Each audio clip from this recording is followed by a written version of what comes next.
Je m'appelle Maxime Kleut. J'ai commencé les quads à mes 4 ans, un petit LT50 que mon père m'a acheté. Pour ma première communion à l'âge de 6, mon père m'a acheté un LT80, un modèle plus grand.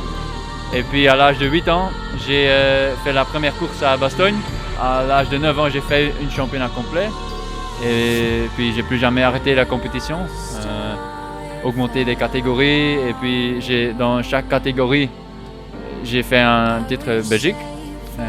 Et puis à l'âge de 15, j'étais dans le groupe des Inter, le plus grand groupe. Et puis à l'âge de 19, j'ai fait encore un titre. Et puis cette année aussi, un titre de champion de Belgique Super Quader. Et puis on espère gagner Mété aussi cette année.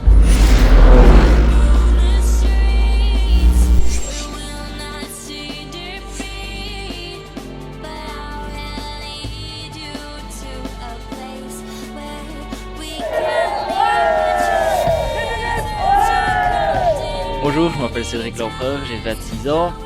Ce que je pense du Superbiker de Mété, je pense que c'est une course qui n'a rien à voir avec le championnat belge. Donc le championnat ici est déjà clôturé. Donc c'est vraiment une course qui appartient à Mété. Je pense que c'est aussi une bonne occasion de se retrouver tous ensemble, tous réunis, en tout cas tous les pilotes de la Gitino Racing Team, on est tous réunis ensemble. Mais également de voir une dernière fois tous nos concurrents. Ce sont des amis aussi, mais une fois que le départ est lancé, ce sont aussi nos concurrents. Ça nous permet de passer 3 bonnes soirées ensemble, de toujours échanger malgré qu'on est en course de bons conseils. Il y a une très bonne ambiance au sein de la team Gitino. Là, tous les soirs, on est tous réunis dans la même tonnelle. Je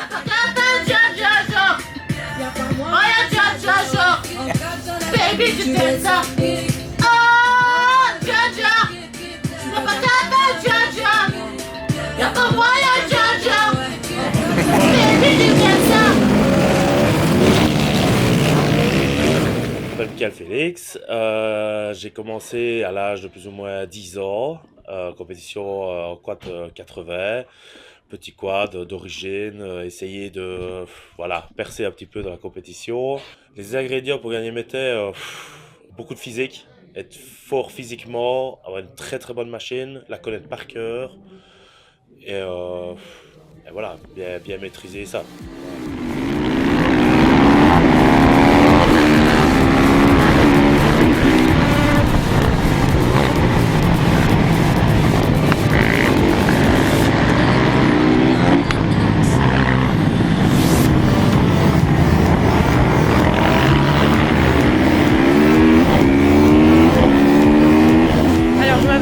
Isabelle, j'ai commencé à 24 ans. Au milieu un peu de tous ces garçons-là, on s'y perd un peu et on évolue avec eux, on apprend des choses. Et ça ne me dérange vraiment pas du tout d'être la seule fille ici dans le team. Et j'apprécie beaucoup la gentillesse qu'ils ont avec moi.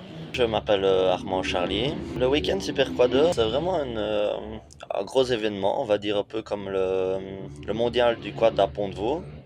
Ici j'ai déjà fait 2 ans le mondial.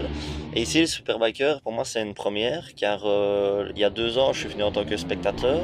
L'année passée finalement je n'ai pas eu mon moteur à temps pour pouvoir faire le Superbiker. Donc je suis venu en tant que mécano. Ça m'avait donné un peu des frissons d'être au bord du circuit et de voir les autres rouler et que moi je ne pouvais pas. Donc je me suis dit l'année prochaine il faut que j'y sois.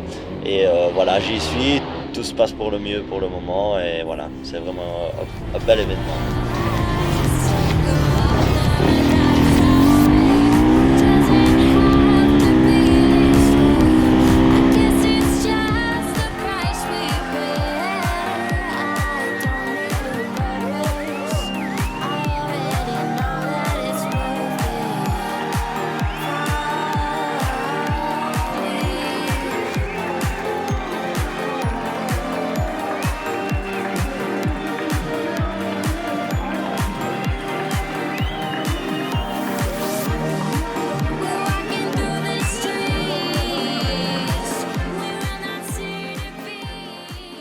Moi c'est Romain Dehaye. Meilleur souvenir, c'est quand j'ai gagné à Baptiste dans le groupe 2.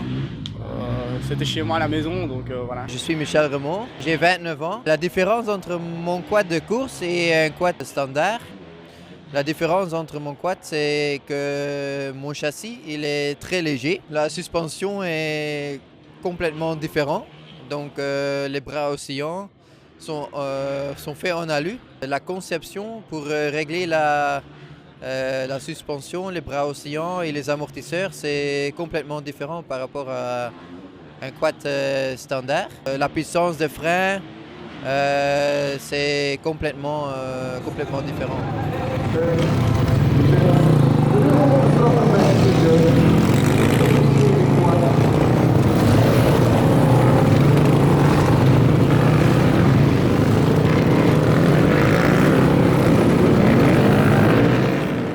Je m'appelle Laurent Gettino, j'ai 32 ans. Les différences entre un quad de série et un quad super quadeur, elles sont énormes.